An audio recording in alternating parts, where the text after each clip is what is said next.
Hi guys, welcome to my channel. If you haven't already, please like, subscribe and do all of the right things. Today we'll be making braised potatoes, gesmoorde aardappels. So you'll heat up your pan and you'll throw in some olive oil. Let me show you. I just buy the normal Pick n Pay extra virgin olive oil. You can use cooking oil, it's entirely up to you. Here we go guys, I am back at a different angle. So like I said, you can always just test your oil with one onion like that, and if you feel it is hot enough, then you can add in the rest of your onions.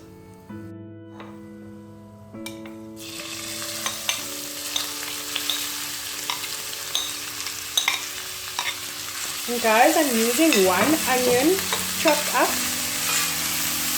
and then I'm going to add 2 potatoes cut into chunks. So you'll braise your onions in the oil until it's a nice golden brown in color, and don't forget to add water in between. Guys, if you want to throw in bicarbonate of soda today, you can do that. I will be doing that. Because it's less onions than I usually use, I'm just going to throw in a pinch of bicarbonate. So my onions have smoothened out nicely. And now I'm going to add in 2 potatoes cut up into chunks. You can decide on the size you want your potatoes.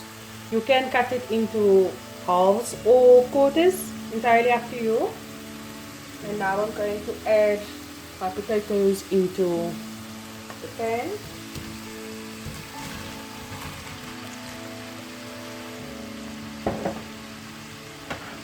Also add in salt to taste,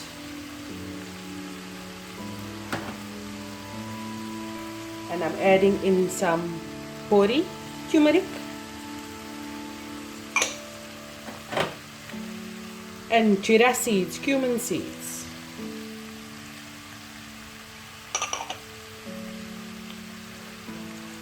I will pour in some water. Just enough to keep the potatoes going.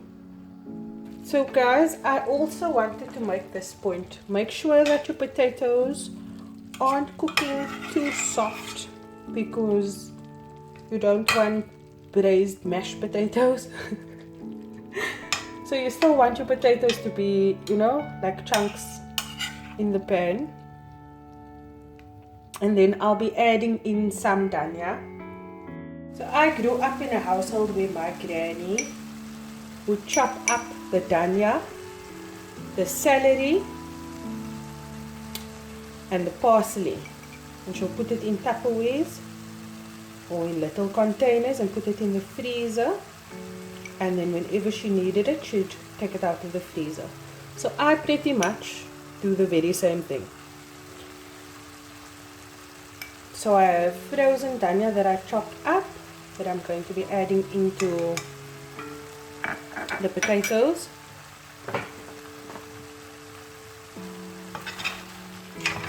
And like I said, if you want to add in more water, you can do so if your potatoes haven't finished. Then by all means you can do that. So I'm just going to give this 5 minutes more, and then I'll be right back to show you what it looks like.